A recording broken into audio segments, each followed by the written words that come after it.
Hey guys, welcome to the Livewell, brought to you by Digital Sportsman, where we get together with our community and talk fishing. The show's fixing to start, we're getting everything ready.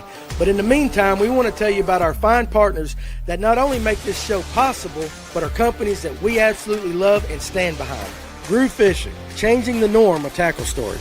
Sonar Pros, specializing in high-end installations across all electronic brands. Go where the pros go. Lipsticker Fishing, specializing in putting clients on giant Lake Lanier bass. Bill Payne's Guide Service, fish with a legend on Lake Allatoona, seasonal smallmouth trips, or even get your sonar dialed in. Brooks Anderson Fishing, guide trips and educating today's anglers on Lake Lanier. Big League Charters, fish with a pro on Tellico, Fort Loudon, Watts Bar, and Chickamauga. Money Saver Lure Retriever, designed to break your lure free from almost any snag. Fishers of Hope, benefit fishing tournaments to help people in need. Serve IT, industry-leading IT services for your business. Change the way you manage IT. Turner Tire, Jasper, Georgia's most trusted family-owned tire center. Atlanta Safe House, the trusted source for safes and gun safes in Tennessee, Georgia, Kentucky, and Alabama. And of course, Digital Sportsman, a new way to discover and book unforgettable outdoor experiences with local trusted guides. Go to fngo.com to get direct links to all our fine partners. Get ready and let's talk fishing. All right, guys. Hey, welcome to the Livewell this Thursday night. Thursday, November 13th. It's been a great day. Hope you guys have had a fantastic day, and you'll be joining us tonight. I got the crew on the other side. I'm going to be bringing them up here in a few minutes. Going to take care of a little bit of business. But tonight, we're going to talk a couple of things. This is what we're going to do. The fishing topic is going to be how we approach changes in the weather. When we have these severe ups and downs, cold for 1 week, hot for the next week, cold the next week. We're going to talk about how we make adjustments on that. And then also, too, I thought I'd open it up to you guys, almost like a free-for-all. You can ask the guys. It'll be Tim McGuire, Tony Collum, Father Tom, Kevin Thornton down here, and myself. You can ask us anything. So it's one of those nights, if you've ever wanted to know something, throw it out there. So that's what we're going to do. Now, let's go ahead and take care of the business first. You'll see the ticker going across the bottom of the screen. Toys for Tots tournament. It's time to get signed up, guys. December 6th out of Laurel Park, 5 G's. 5 G's if you win it. Ask Charlie Adams what that feels like. He had big fish and the win last year and took home almost $7,000. 5 G's is a lot of money. It's an $80 entry fee plus one unwrapped toy per angler. And again, we're going to help out the Hall County and the Pickens County Toys for Tots.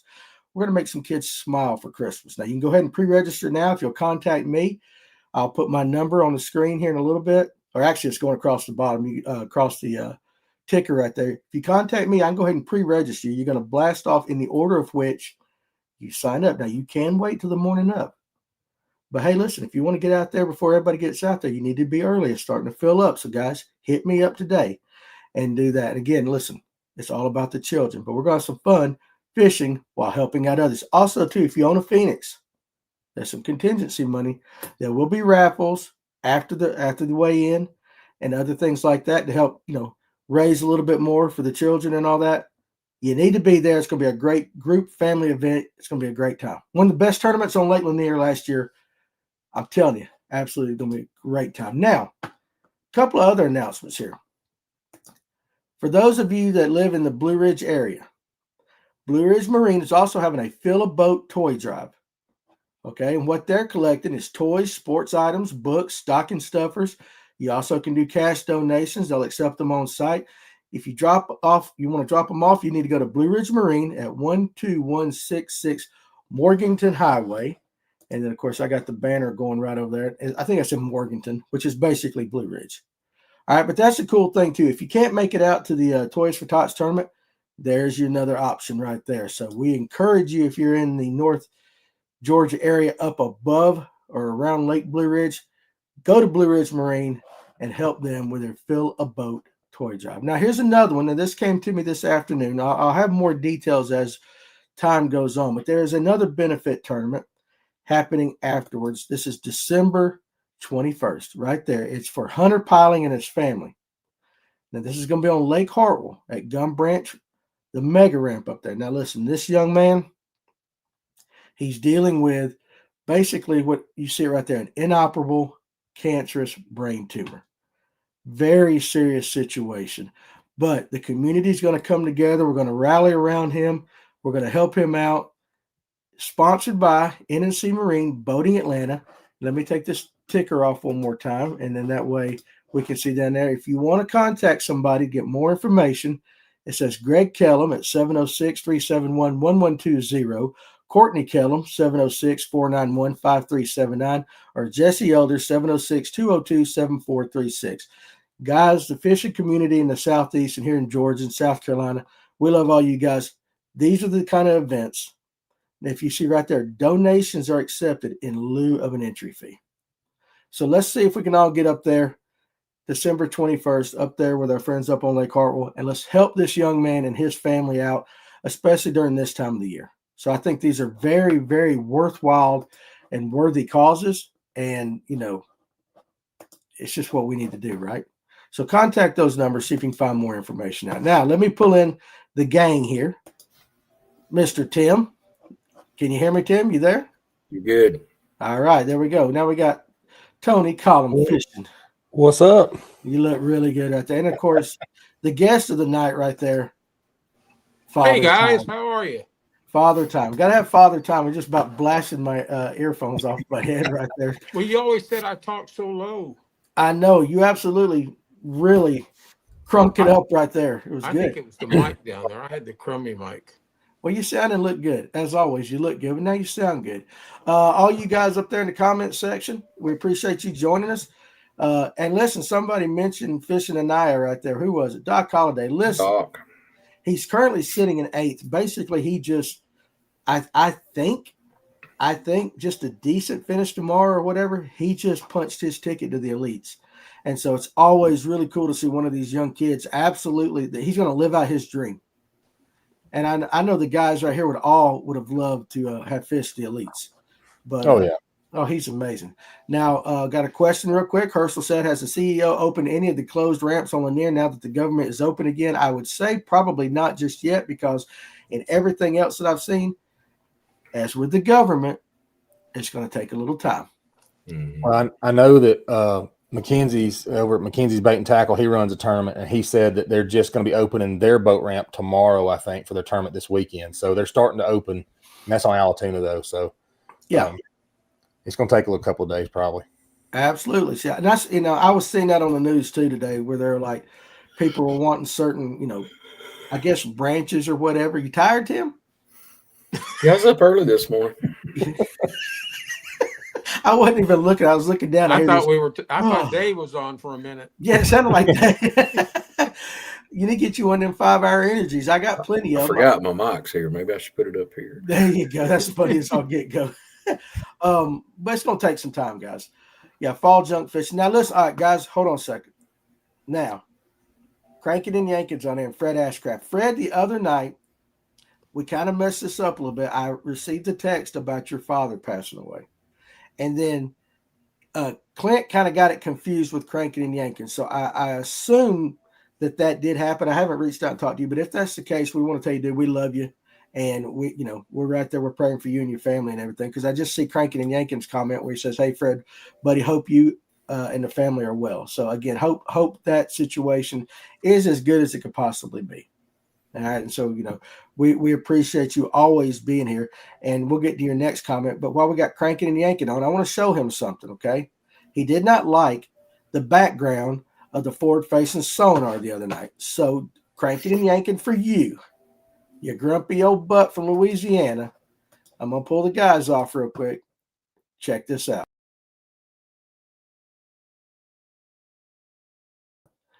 Now, Cranking and Yanking, do you know what you were just looking at? His backyard. That's exactly right. That's Cato, or Cato, however the hell you guys say it over there. So, I don't want to hear nothing else out of you, Cranking and Yanking. I got your lake as a background, and Tony and Kevin, all them look really good around it when I pulled them up earlier and everything. He said these are God's country. So we got God's country as a background. Kevin? Yes.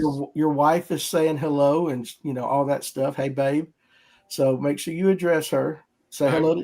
I already spoke to her tonight. Hey, baby. There you go. Get that done out of the way right there for sure. Now, Fred Ashcraft, let's pull it up. Fall is junk fishing 101.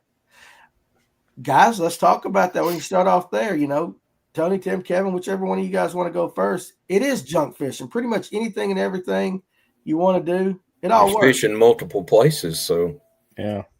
They are. If you were going today, we were cold, talking about the weather fluctuations and everything. We were cold last weekend. And hell, it was 74, 75 today. Would that have changed had you gone Saturday as opposed to today? Would it have been a drastic change in how you would have approached any of the fisheries that you guys fish? Tony, I'll let you go first. No, I mean, because I told you during the Blue Ridge tournament, typically what I do this time of year is I start looking for bait. I mean, I'm just going looking for balls of bait and where the bait fish are stacked up at. That's because when I first started back fishing, everybody talked about fall. It stinks to fish in the fall because you never know where they're going to be. So I just focus on my electronics and just go find the bait fish, find the fish, and they're in that area. Looks like we did on Blue Ridge. Right, that's kind of the way we did it. Papa, let me pull up Papa Pond Hopper, and then Tim, I'll let you go with that next. Looks like I was asking the right question the other night. Hope you guys are having a good one. We hope you're having a good one, and I'm glad to see you back again. Tim, weather fluctuations. How do you approach them? Same thing. You got to find bait. Same on Blue Ridge. Until I found bait, I didn't start catching fish, and that was like 1 o'clock, and I'd be back by 3. Yeah, right. But it was a beautiful boat ride. It was absolutely beautiful. Well, all right, Kevin, I'm going to let you answer that, and then I'm going to ask another question based upon what Tim and Tony said. Well, I agree with the guys. You got to find the bait. But you know me, by Saturday, we've had a good day of weather today. It was 70 degrees, and it's going to be warmer tomorrow and warmer Saturday. So I'm going to beat the bank. You're going to go shallow? I'm going to go shallow. Well, had you gone last weekend, what would you have done when it was so cold? Would you still have beat the bank? No, I'd have probably moved out into 15, 20 feet of water and thrown, God, I hate throwing crankbaits, but I'd probably thrown a wobblehead and a Carolina rig for sure, and probably a shaky. Okay, fair enough. What's up, Big Bait John? And, of course, Far Dog, our buddy from Southeast Oklahoma. Good to see you on here tonight. Silverpunk says, fall has been bipolar, listen at me. Bipolar for me so far. I either wear them out or I skunk. And I think a lot of people can agree with you on that. Now, you guys were mentioning bait. What do you guys notice about bait when we have those drastic weather changes? Tim couldn't find them, you said, till 1 o'clock.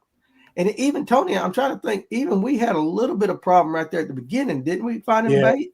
Yeah, when we were onto that one island that had the saddle on it, we instantly picked it. It was right there at the mouth of it, basically. We found the bait, but then trying to find the fish they weren't right there in the bait. They were just off the outside edges of it. Mm-hmm. And where we were at that point was kind of calm. The water was calm. We were getting a little breeze. Once we found the bait in areas where the wind was blowing, that's when we started catching the fish. The fish were a little bit closer to the balls of bait, or they were under them. They might have even been inside of them. But that was what we found. But they were, kind of halfway back in the pockets we were fishing. So. Right.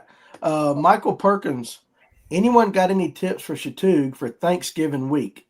Well, I mean, that's kind of a big guess. It just depends on what the weather's doing. Let's say the weather stays like it is right now. I would say the things that, like what Kevin was talking about, you can go shallow or you still can go deep if you want to. You pretty much can do anything, wouldn't you think? If it's cold, they're going to move up to sun. They'll move up and get some sun in that little bit of warmer water. I found that when you chase those bait balls, if you find a bunch of bait, I mean a bunch, in a little cove or something like that, or just off in the main lake there, I don't get that many bass around them. But if you find isolated bait balls here and there, you tend to have more aggressive bass with them. You find a bait ball that's the size of your boat or less, and can see those blips working it, or get them corralling them back into a cove or a cut. Right. You can work those fish. Yeah. Well, Tony, when we were looking for bait specifically, there were many times we saw just bait with no bass around it whatsoever, right? Right. And it was kind of like, and then we would go, 50 to 100 yards down, and then there'd be a ball of bait with bass around it. It made no sense half the time. Yeah, it was kind of like Kevin said, the more bait we found, the less fish. We found the isolated balls of bait. We'd find fish. They wouldn't be right on them all the time. You'd see them, near it, or in the video I dropped, I think we looking at your eyes. Oh, there they are. And then all of a sudden they're over here, but the bait's still in the same spot. It's not, they weren't moving with the bait. They were just kind of tracking them. And that's why, I said, I'm going to go check this dock because those fish had to be going somewhere. They were going back and forth to the only thing in that pocket, and that was that dock. Right. And just, I don't know. It was definitely weird. Yeah. I would think, Michael, though, if the weather holds and we don't get like something really mega drastic, and by mega drastic, I mean, a polar vortex coming down and a bunch of snow and all that, pretty much, if you're a shallow power guy, you can go shallow and power fish. If you want to go, if you're a scoper, you can go scope. I mean, there's pretty much anything you can do that you like to do right now. I mean, Chateau's got largemouth and spots, right? Mm-hmm. Yeah. So whatever your wheelhouse is, you can probably work it. I think so too. Now, bass time with Diaz. I went to Allatoona today, did better in a creek, caught most of my fish on a jig, and scoped a couple. I think somebody else might have mentioned the jig up there too. I might have missed it. Spicer caught them literally on the bank last night on Allatoona. So right there you go, Kevin. That's kind of, right up your wheelhouse too. And Alex said, let's pull up Alex. Last weekend, I was still fishing the underspin through bait balls with a Cast Prodigy and wrecked them. No bigs, but I caught about 20 to 25 fish. Yeah. And there you go. And then let's get our Louisiana report right here. Cranking and yanking. Last weekend was a bust. We had 25-mile-per-hour winds on Caddo. Me and the granddaughter just took a boat ride down the river and went back to the ramp. And that can make it. Yeah, that can make it tough. 20-mile-an-hour winds. We had that front start moving through. That's what it was. Hell, it snowed here the other day. We had flurries. Snow and flurry. I went to Lanier on Sunday in that 25-mile-an-hour wind. That was dumb. And the fish that I did catch, guess what? 8 foot of water. Really? Yep. Brush piles near rock. Did you go try to scope out deep in it all? So when I started out, yes, they were following an underspin with I put a straight tail on one of Kevin's, was it secret shad or whatever he calls that fluke he's got, or secret herring, I mean. Secret herring. And, they were following it right out of the brush that I found. They follow it halfway back to the boat, turn around and leave.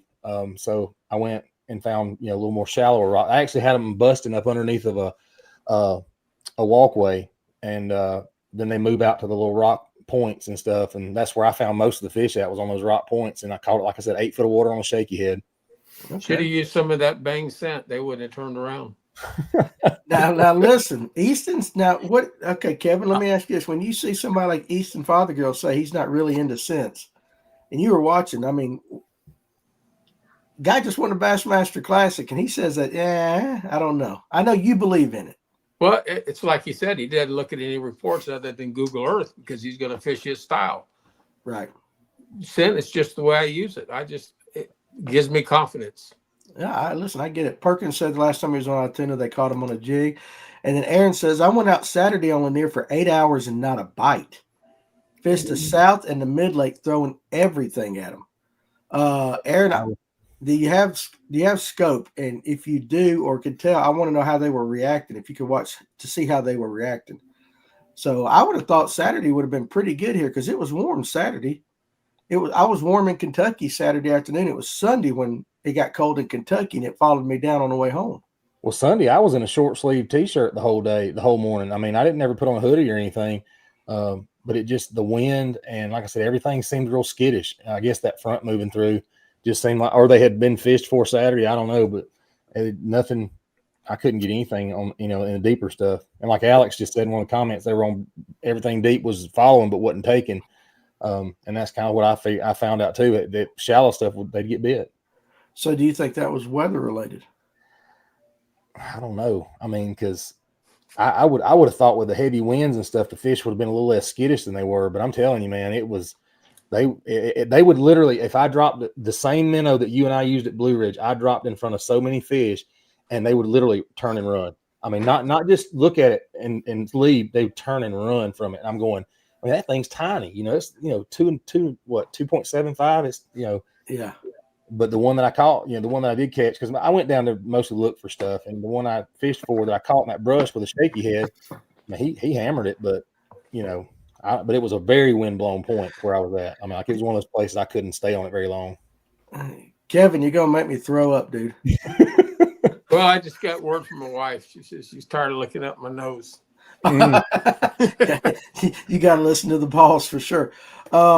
Hey, real quick, Spicer said, I've not enjoyed scoping at all lately, just been traditional fishing, which, hey, I mean, sometimes that's the ticket right there. I meant to ask you, Tony, did you try jerkbait at all with all that wind on Sunday? I think I did. I got everything out when I got there just to have it on the deck. I want to say that I did throw the jerkbait, but I was trying to do something besides the jerkbait. Okay.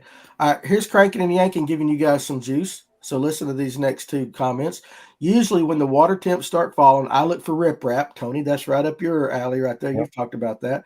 Rocks leading into and in the water without forward-facing sonar. I have to try and find what pattern they're on, be it riprap points or creek channels.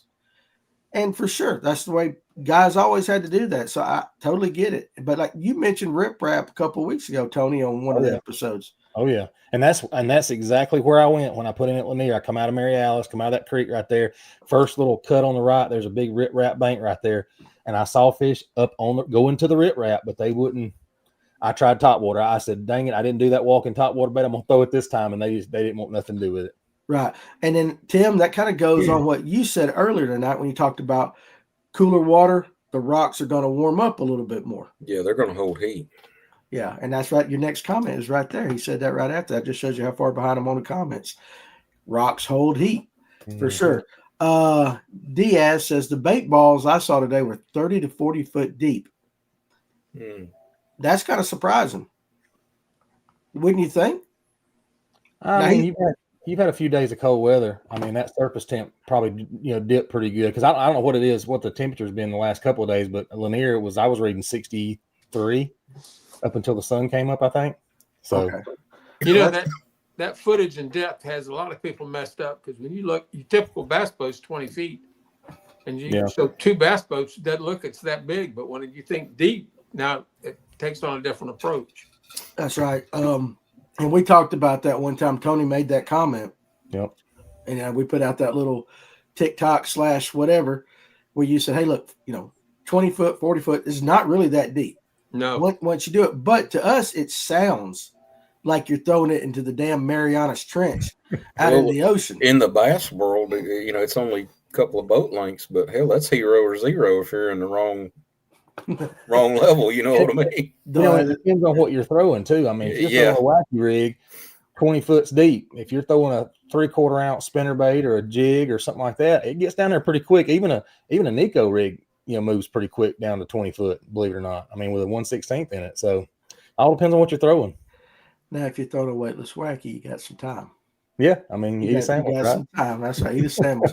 Fred Ashcraft says the winter / fall trout and redfish bite is on in southeast coastal Georgia right now with the temps. Listen, I don't know how many of you guys have ever fished for redfish and all that. Have you guys done it? I've never fished it. You've never? Oh, my Lord. Kevin, it's awesome, ain't it? It is. Them boogers right there, they're kind of like a bass on steroids. When you get that tide running out between those jetties and those big reds come in there, they'll wear you out. Yeah, they hammer it for sure. All right, Michael says we'll be throwing the jig and worm. Hey, we enjoy you coming and enjoying our podcast, buddy. So go out there and catch you some fish. Pers has got a couple comments, but I like this one right here. There was still a lot of top water going off too. And Tony, you said you did or did not throw? I threw the walking top water near the riprap where I saw fish moving back and forth. They wouldn't touch it. And the only top water blowups I saw was underneath a walkway on a shallow dock, well, sort of shallow dock. Okay, I thought you said that. I saw that they were actually blowing the bait fish up on the bank, as a matter of fact. That close, really? Yeah, they were knocking them out of the water. Yeah. I look at scattered weather or enormous weather. It is coldest at daybreak. And yeah, I mean, when I go hunting too, the coldest part of the entire morning hunt is that very last hour. Yeah, the last little minute before the sunrise and then just right after the sunrise. It's like that's when it is. So, I mean, for sure. Now, if you were going, you 4 or you 3, if you were going right now, let's say Saturday, would you concentrate more in the morning or would you go in the afternoon? Say we're going to have the 70-degree weather. Kevin? I would go out to 9, 10 o'clock. And is that because you think the bite will be better or just because it'd be more comfortable for you? Both. Yeah, no, I mean, I'm being very serious. I know you are. I am too. I just don't think they're going to bite that early in the morning. It seems like when you watch the show, the Bassmasters today, they really weren't tearing it up in the mornings. Middle of the afternoon on is when they got into them. Yeah. So I think those fish will come up that aren't moving, that haven't been moving up. They'll come up in those shallows, and it'd be more comfortable for me too to enjoy the fishing. Okay, for sure. Now, Tim, I'm gonna ask you this because you're a river. I consider you our river guy. Yeah. Being over there in Rome and everything. Saturday on the river, early, midday, afternoon. What are you gonna do? Probably midday. And why is that? I don't know if it's the climate or if it's just me, but I always seem to do better mid-morning to mid-afternoon. It might be because I usually look for structure that's got fish on it instead of just burning. I'll go hunt down specific spots and pick it apart. More of a finesse thing. And it seems like when the sun gets up, that's when fish move either down into the shade line, or if they've been out roaming and you're having to chase them all around, you go start scanning around and they're either back on the end of their brush pile or the end of their lay down or down off of a point somewhere. They kind of seem to congregate back up mid-morning, I think. Yeah, that's what I was getting ready to ask you. If you thought it was like towards the middle of the morning, late in the middle of the day, they start going back. Yeah, there. To me, like I said, to me, other guys may be the totally opposite. They may be able to just cover water and tear them up, but yeah, I'm not that good at that. I understand. Well, Tony, I know you was on Lanier this weekend, but let's just say your typical lakes like Weedawee and all that. So, I mean, what would you do? Well, and hearing all the answers, and I started thinking back to the week before Blue Ridge, and then Lanier. I'm in my mind, I'm always thinking I'm gonna get a morning bite. I don't care. I always go early. If I knew Lanier better, I'd have been there before the sun come up. That's just how I am. But over the last 3 times I've been fishing, my bite did not happen till around 9:30 or 10 o'clock in the morning. Okay. So realistically, I probably don't need to go out to that time, but I'm gonna get there sunrise and be on the water when the sun's coming up. Absolutely. That's what we've been trained to do. Bass are moving and active here in Hartwell. Bait everywhere, miles of creeks, 5 to 25 foot scattered and chasing. Birds, bait fish, bass. And listen, I mean, that's like, those 3 things right there. You got to be able to saying follow the birds. Follow the birds. That is nature's scope, right? That'll get you right there on them. Alex is just kicking ass everywhere. That's what I was reading his comments like that. Aaron said, okay, I asked him earlier if he had the scope. He goes, I got everything but the scope. Would see bait balls on structure, and with my sonar, they just didn't want it. Okay, hey, listen, you do what you got to do. I get it. And it's kind of interesting. But Lanier can be that way sometimes. It can be that way. What's up, Drew? James Ramsey went back to Blue Ridge over the weekend. It was tough. He was, 4th? Right up 4th or 5th in that tournament. He was up there. So, and he knows that lake. So I just think Blue Ridge it's a beautiful lake. It's got some good fish. But when you're used to Lake Lanier spotted bass, them Blue Ridge spotted bass just don't act the same. It throws you off a little bit. No, I would pull up I would drop down before going into a cut and side scan into it. And it's like some of them I'd stop, drop, and scope around. And I'm like, there's nothing in here, just a black abyss. So I'd move. Then I'd find one that had bait like you guys did. And there's nothing pushing it, nothing. You don't see any blips going in and out of it if you watch it for a minute. And I just kept working my way after the fog cleared at noon. Yeah, right. I ended up down in the river. Danny, when you were asked the question about what time, if you notice a lot of the tournaments, the local tournaments, the hammers on those lakes usually like to go out last or near the end. Yep. When it's cold. Now, when it's warm and hot, they want to go out first. Yes. So there's a reasoning behind that. That's a good point, because I will tell you this on the Toys for Tots tournament, some of your bigger names around here, they're not going to sign up until the morning of for that reason specifically. That's correct. Yeah. The FBI would call that a clue. A clue. There you go, too. And here's another clue. You said you didn't, start seeing fish till 1 o'clock, Tim? That's when I finally made my way down. I just started working my way down the lake. Yeah, I've never been on Blue Ridge before, so I just started kind of so making my way down. Let's just go with clues. A lot of fog. You just admitted you didn't see fish or bait or anything, and you had your wife on your boat. Mm-hmm. So what were you really doing for the first hour or two of that tournament? I mean, let's just call it like it is, right? It was cold. She had blankets. Yeah, that's what I'm saying. She had everything and was bundled up in about 12 layers of clothes. So y'all didn't spoon or nothing to keep warm for the first hour or two. Okay, I would have. She toughed it out, but I tried to spoon with Tony, but he wouldn't let me. I was gonna say I had to remind Dan we had cameras running. So, But speaking of cold, Cranking and Yanking said, "Don't lures fall slower in colder water, or does it just seem that way?" colder water is dense. It's more dense than hot water. It's got to have a little bit of an effect, I would say. I would say. I don't know how much scientifically, but it is thicker, I guess you would say. Absolutely. Let's pull up this one right here. I hadn't seen this name. Clemson Coastline. Appreciate you joining us tonight. On Hartwell, we catch them in brush piles year-round. Water temperatures dropped 25 degrees since August, and we found fish in the same brush piles last week. And we've talked about that a lot here before. Like, they don't travel too far. They just kind of go up and down. But there's always going to be some fish that are going to relate to that one piece of structure, that one area year-round. You were talking about the river over here. If you get in backwaters off the river, I mean, hell, 8 or 10 foot is the ditch. The rest of it's, you can walk across it. Those fish live there pretty much year round, so they're not moving far. They may move off the flat or wherever they were living when the water temperature gets weird on them, and they're just going to go down in the bottom of the trench. So basically ditch fishing.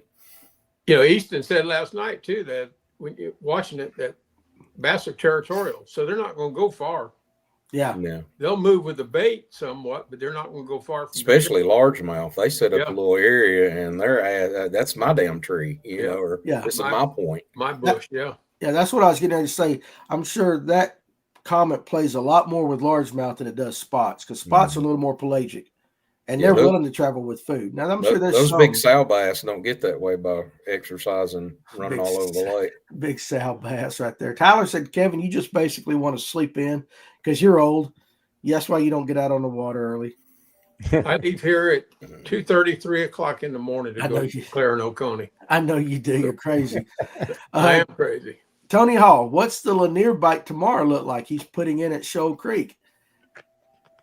I don't know. Man, I had a chance to go to Burton tomorrow, and I'm not going to be able to go. My cousin invited me to Burton, and I'm regretting that I'm not going to get to go. Lanier probably would be just as good. Wouldn't you guys think? Don't start fishing, though. Don't put into like 9 or 10 o'clock, according to what these experts right here are saying. So what would you do, Tony, tomorrow? I mean, it's showing. I was just looking at the weather. It's showing clear and about 2 to 4 miles an hour wind. So it's going to be, it might be, it could be a little pickier tomorrow. I mean, I don't know how far past the front we are, but I mean, I'm still going to look at those rocky points, those, humps, things like that I know may have a brush pile on Lanier. Cause again, I don't know Lanier that well. I'm gonna go look in those areas, same as I would throw the rock crawler, throw a shaky head, underspin, something just to see if I can get them moving around a little bit. Don't overlook those red clay banks, though. Right. They'll hold heat too. And that's the reason why, because it would hold heat, right? Right. And I will tell you this: a lot of people, when Tony mentioned the rock crawler, DT6, those kind of crankbaits, a lot of people think rocks.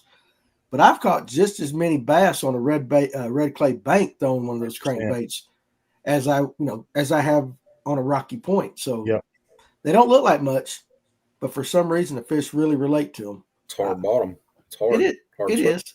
You got it right there. Silver Punk. He said too earlier that he used the Money Saver lure retriever to save one of his baits the other day. So that's good. I like it when it works. Once the temp drops, I'll sleep in a little longer and get out there after the sun comes up. And I found out Silver Punk's our age, so I think that's an age thing too. I mean, being comfortable, other than Kevin, because Kevin's crazy.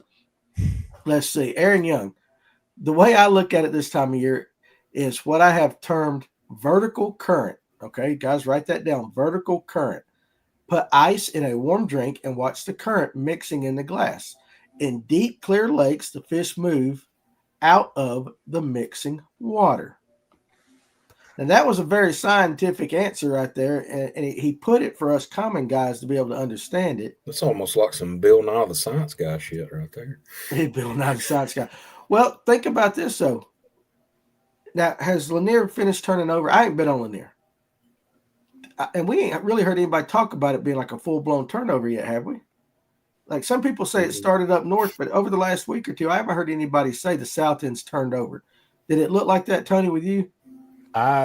I don't know how much of a thermocline you get on Lanier on the south end. Like I said, it's the first time I've been down there, especially in my own boat. So I don't know. It didn't appear that. I mean, I didn't see anything that would said turnovers going on or already, whatever. But I didn't see a thermocline either. So you didn't see one on your graph anywhere. Nope. Now I down scanned in 2D about everywhere I went. Yeah. Okay, so let's just take that kind of see if we can kind of equate what he said with the glass and the current moving. Now, if it hasn't turned over, we are getting some downward water and some upward water. That's what causes the turnover, right? When the water starts to equalize and does that. So maybe what he just said kind of can equate to that. I don't know. I'm just trying to sound. And one part of that water doesn't have a lot of oxygen in it. Yeah. So, they're going to run from it. That's why, during the summertime, when you get that big line, they're just all about a foot or two above it in that cool water, and they can't breathe for long when they go down into it. So that's right. Tyler says, Tony, you can hit points at the mouth of ditches with a shaky head. That's what I've been doing, averaging 15 fish a day. And that one spot that I found in 8 foot of water, it was on a rocky point with a ditch right behind it, and that's exactly where they were coming off the main lake right to that little rocky outcrop. It was a shallow point, whatever, and then they were going back in that cut, and then they were going back out again. So at least that's what it seemed like they were doing, because obviously they were chasing bait in there to them docks and then back out. Yeah, he's right. I mean, there was a bunch of fish on that brush. It just I caught that one, and I wasn't trying to throw a shaky head. I was trying not to do what I normally would do somewhere. I was like, let me figure some other stuff out too, and yeah, I put the shaky head right back. I was like, of course I'm gonna catch one on shaky head, of all things. This is the way it works on there. Tom says it works. Yeah, it warms up towards 2 a.m. to 3 p.m. If it warms up from 2 a.m. to 3 p.m., the fish their behaviors are looking towards the surface year round. I guess that's what he's saying. Kind of. I hope I think, did I read that right? Warms up toward 2 a.m. to 3 p.m. The fish, our behavior is looking toward. I'm sure he meant to say. I think he meant 2 p.m. to 3 p.m. maybe. That's what I was thinking. Yeah. Because I was sitting there thinking but I don't want to just fix somebody's comment without knowing, because he might have meant 2 a.m. But I think, that 2 p.m. to 3 p.m. time when it's the warmest, they're looking up and towards the surface. That makes a lot more sense right there. Well, I want to dispute that just a little bit. I agree with them to a degree, but why does the shaky head do so well? Because it's a bottom bait. Well, do you think it's kind of like what Easton said the other night when he was talking about his Nico? Maybe they're up a little bit and they follow it down? I don't know if they follow it down. If you watch on the scope, a lot of times you'll see it fall, and you'll see they'll come over and nose down to it. Yeah, I mean, on Saturday that brush pile, I saw the fish sitting there, and I threw past it, and I brought it up the little hill and just brought it right to the brush pile. Whether it brought fish with it or they were the ones sitting on it, I just that's the reason I know they hit there. But I don't know. I got you. Well, Easton also said, another video I watched, I can't remember now, but they have a hard time distinguishing, even with their 2D and their down scan, if fish are tight to the bottom. Yeah. Oh, yeah. So they're watching that bait come down, but they're looking up at the same time, but they're still on the bottom. I think you've always got fish that are on the bottom like that. Yeah, they're looking up. I know, waiting for something, but. Yeah, well, I don't know. One of these days we're going to be able to get, Elon's going to figure out a chip, and he's going to be able to put it in the fish's brain, and then we're going to know exactly what the hell they're thinking. We're going to find out they think a lot like women. I think that's the way it's going to go. Aaron Young, if I'm looking for shallow fish, I'm looking for current or inflowing water this time of year. And I think, Tim, I'm going to jump you on that one because, you fish probably more current than we all do. And Tony maybe. But you get out there on, Brushy Branch and on out towards the Coosa and all that. Yeah, there's always current because that huge creek feeds into it. Mm-hmm. You'll have slack water, and you'll have cuts that don't really have current in it where the current goes by. And usually somewhere in that transition is where they'll be lurking. I got you. And I'll catch up on some of these comments, guys, but you guys keep throwing it out there. We appreciate you. Now, of course, Ken Pruitt, a man after my own heart right here. Best fall pattern, Waffle House from 8 to 9. On the water, 9:30. Fish biting after 10. Tips from a fat guy right there. He knows what he's talking about. He's not wrong. He's got a diploma in that, I believe. In the fat guy or what? Yeah. But pattern. It's funny funny he says that. We're talking about it. Hunting with some of the older guys I used to hunt with, they're like, all you guys want to leave the woods by 10, 11, 12 o'clock. He said, we kill the biggest deer between 10 and 2. Yeah. Yep. When my father-in-law was alive and we would go hunting, He never hunted in the evening. He didn't like that. But from sunrise, he would not come out of his stand until 1:30, 2 o'clock. Yep. And even if you killed one at 9 a.m., he wasn't coming out to help you. You might as well do all the work yourself. He's not coming out of that stand till 1:30, 2 o'clock. And he killed a lot of deer between, I would say, 10:30, 12:30. So I guess it does equate to the fishing and all that. But you're right. We're all going to be out there at daylight, right? I mean that's my habit. Get out there early. I'm going hunting in the morning. I'll be out there an hour before daylight, sitting in that cold ass tree, just kind of like, damn, what am I doing? Can't wait for the weekend. 2 days slam full of bass. Hopefully, Tyler, I hope you get on them this weekend. Tony Watkins, we had a nice heater going. We didn't get a bit cold. I guess he was talking about that the other day. Of course you didn't. It was cold. What was it? You said it on the video, Tony. What was it on Blue Ridge that morning? 34 driving up there before we got to Blue Ridge. I don't know what it was once we got there, but it was 34 when I pulled in the parking lot. My God, it was just probably a little colder. It felt colder right after, right when we were on the boat. Yep. I mean, if you watch your video, I look like a little fat guy, sort of bundled up. You're in a sweatshirt, and I look like I'm freezing over there. Well, I had my bibs on. And the sweat hoodie, yeah. But you looked you looked cooler than I did, because I looked like a daggum guy that's never been out in cold weather before in his life with the toboggan on and everything. I was prepared for that boat ride. Yeah. But we kind of puttied off instead of that. So I got safe. Spicer says, trying to decide where I want to fish tomorrow. Was thinking about going to Lanier tomorrow. What ramps are not core run and will be open? Would hate to make the drive and not find a ramp open. There's a list of them that are open, and I'm going to assume, Spicer, are you coming north or south? That would kind of help us tell you where are you coming from. And they have a list you can find. I looked at the core site to see what places were open, but I just decided to go to Mary Alice because it was the closest one for me. Yeah. Of course, it's $10 to park there, so that one hurt a little bit. Is it $10 now? Yep. They don't have anybody at the guard shack. They've got a pay booth down there at the or pay thing down there at the ramp. It's $10. Damn, for South County or City of Cumming, whichever one runs it now. Yeah, because I had like 5 ones. I'm like, I've got my parking pay. Nope, get there. And luckily it takes a credit card or a debit card, so I was able to get my ticket to park. Good grief. But the ramp, the boats, the docks rather, one is not in the water at all. But the other one's barely. I had to pull the trolling motor up, let it coast into the dock so I can tie off. Let me go to the end and see. That's the Forsyth County tax for sure. Mm-hmm. He hasn't put in yet. I scrolled on down to see what he was doing. But anyway, I think Dawson County runs War Hill, so it should be open. If you're coming from up north, Laurel Park, that's Hall County, it'll be open. And there's a few ramps in between here and there that are open. But there is a list somewhere. And for sure. But you're right. You might want to check some of the social media and see, because I know Scott Barnes ran a tournament. I believe he had to switch over to Mary Alice Park this past Saturday. And in one of his posts pre-tournament, he was talking about, hey, the dock is out of the water. Yep. And it's low, not as low as damn Blue Ridge was for us. Oh my God, that was crazy. The reason I don't fish tournaments because that damn cold temps early in the morning. The earliest I start is around 10 a.m. And I get it. 100% I get it. Coleman, anybody been on West Point recently? Any juice? He's got a tournament there this weekend. So if you've been there. I have not. Ain't been in a while. Let's see. Captain Morgan sitting around 60, 62 degrees right now in Hartwell. Thompson Creek is ran by Dawson County. That's another one.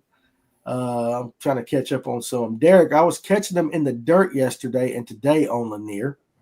And good night, Fred. Now, Alex says, rock red clay banks, and you can start checking the ditch bite. It's getting there. It's getting there for sure. Ricky Moore, Clark's Hill was 62 today. Also, fish eating brim on the points. There you go, right there. Definitely start checking the ditch bite. I'll be checking the ditches with a heavy underspin or jigging spoon. Tyler said he hasn't seen a turnover on the south end, but he hasn't seen a thermocline either. Yep. Silverpunk said he hasn't seen a typical turnover yet. Randy Callahan said Burton sucked Saturday. Fish turned off at 8, so maybe it's a good thing I'm not going there tomorrow. White Owl, y'all come up to the Chestatee Pit in Toto Creek. Think you'll like it. Oh, put in. He said pit. Put in. I was trying to think like, damn, I've been around Chestatee all along. I don't know about a pit. I was trying to find what the hell's he talking It's a about. new bar and grill. I mean, Yeah, that's we're what I going was, to the pit. That sounds like a plan then. yeah. A lot of comments are going. I haven't seen the thermocline on the south end of Lanier. Aaron, back to his comment about the glass. The vertical current deal is where the stick standing up idea comes from. Now, Jonathan Farmer used to say something too about high pressure, low pressure. Yep. And I can't remember which one, so I might get it wrong. But let's just say high pressure, your pine needles and all will stand up on the water, and on low pressure they would lay down.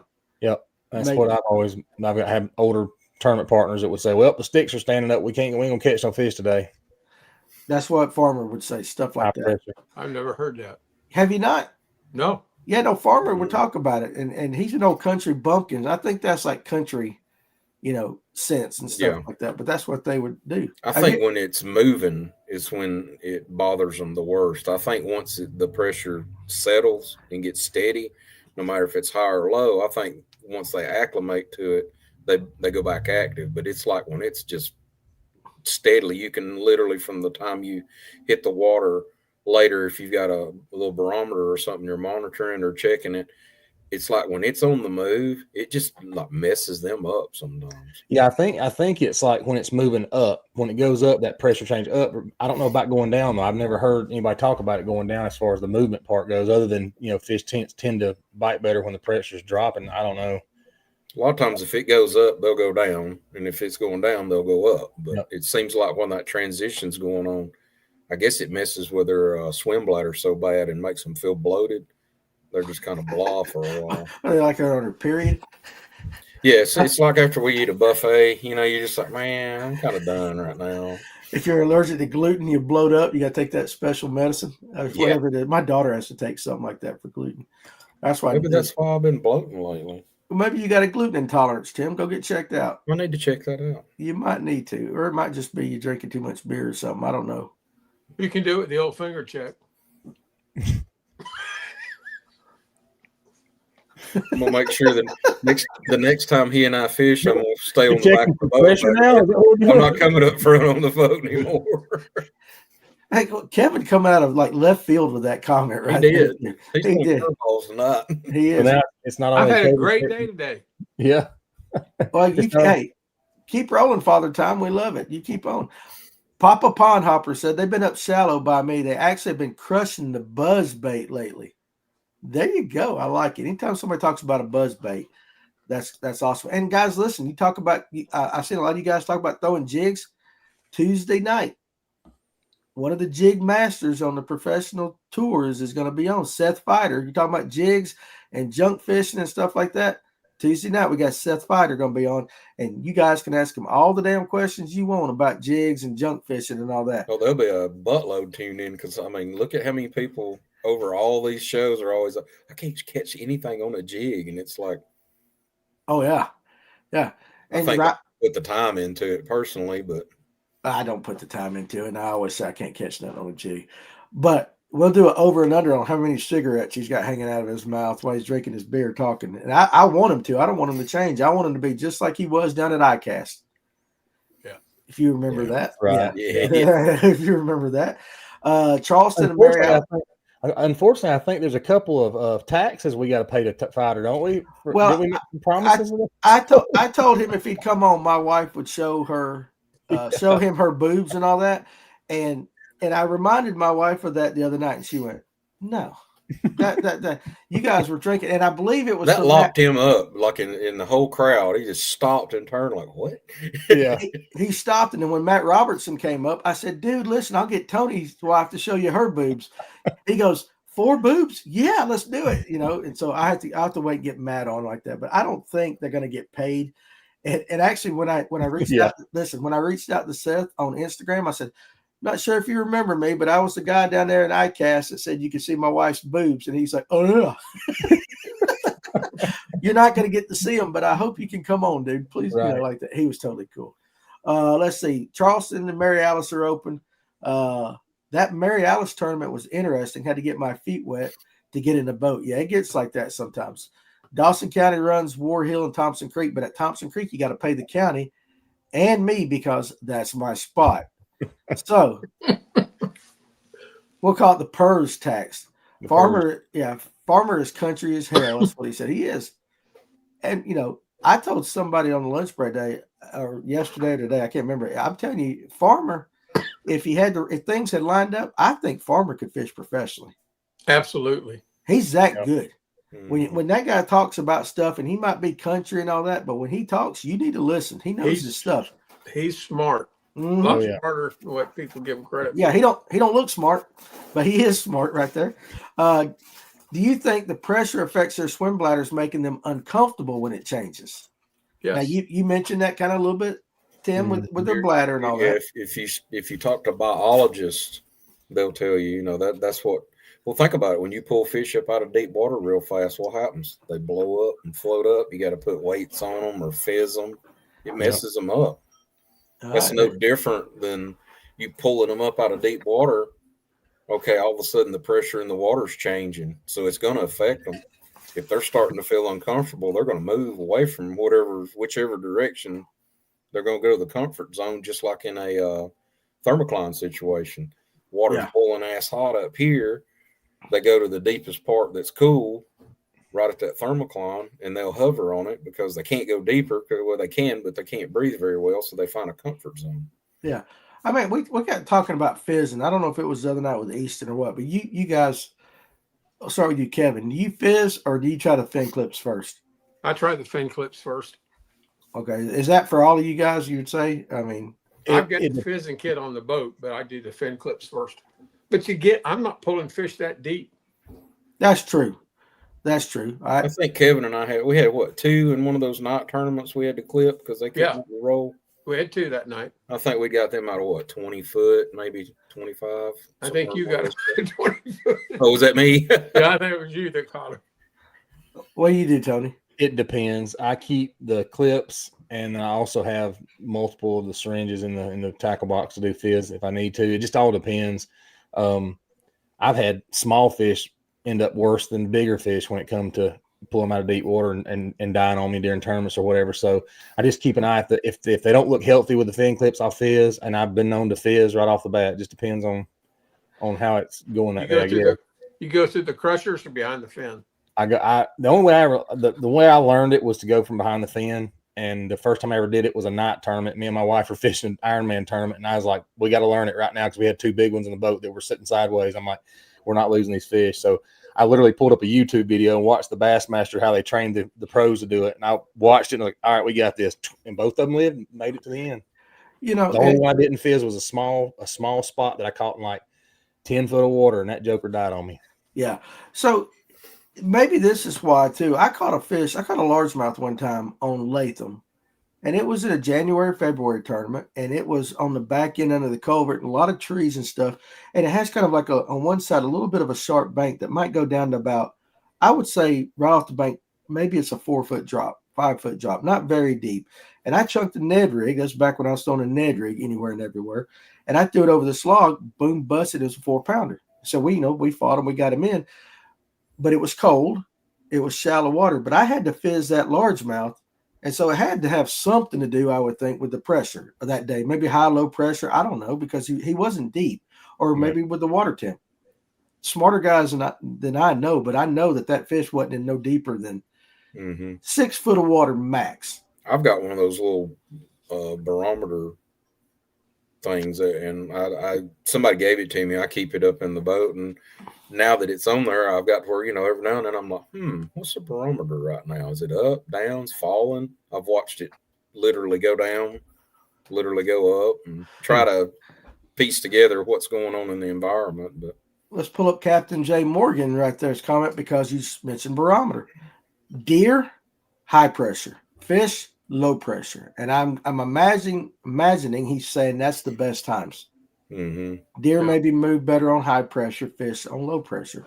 And then Aaron's back to, we're talking this, the colder air on the warmer water sucks the sticks or needles down in the drafts. He was talking about that current. So maybe that's what what I'm saying. That's why it's trying to pull it down. There's just enough force to kind of maybe make it stand up. I don't know. Maybe it's just witchcraft. Hell, I don't know. Sorcery. Alex, and I'll get back to Aaron's. Let's go ahead and hit Aaron's next comment right here. Water with current gets mixed so that the cold air on warm water don't affect the fish as bad. It's all the same condition from top to bottom. So like in a river situation, it's always moving, always mixing, as opposed to a big lake, pond, or something that's stagnant. Am I reading that correct? Does that sound about right? You guys, that comment? I think so, yeah. Okay. Alex says, I've learned a lot from listening to Farmer and Ryan Sheffield. Well, Ryan is the one, when he was on the last time, that said, if you want to learn how to jig fish junk, go look at Seth Fighter's video on it. So, again, you guys bring your questions when we get him on here. We got a lot of pros getting ready to come on. Unfortunately, the one I wanted tonight couldn't do it, and last minute kind of thing. So, but I know Clint said we're going to have Luke Palmer on. I talked to Brian New. He's an elite. We'll have, of course, Drew. Welcher's going to come back. And then, we got Seth. We got a lot of guys that they make their living catching fish. So you guys have a good opportunity to ask the pros all the questions that you want. Michael Perkins says, nothing better than the jig bite and catching them magnum spots. All right, let me ask you guys a question. Tony, I'll start with you on this. All right. If you're fishing specifically for spots and you want to jig fish, do you downsize to the more finesse style, or will you just go with one like this farmer right here that I'm tying? I'm about 800 orders behind, but this is just a full size, 3/8. Do you change? Spots will hit this too. Yeah, so mine, I stick with a 3/8, and I might even go half ounce. Just depends on what, but I'm always trimming the skirt up right below the bottom of the hook, so it makes it look smaller.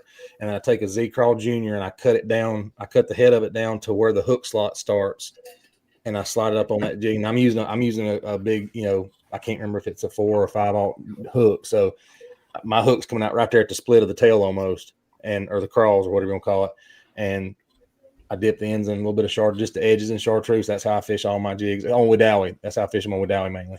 So you just kind of shorten that profile up. I shorten it. To be honest with you, though, that's how I fish my jig all the time. I don't fish a full profile. Just now, yes, I'll get to, fishing a full-size Z-Crawl or, the bodega or something like that in the summer or something like that. But in the wintertime, I'm everything's a little compact deal.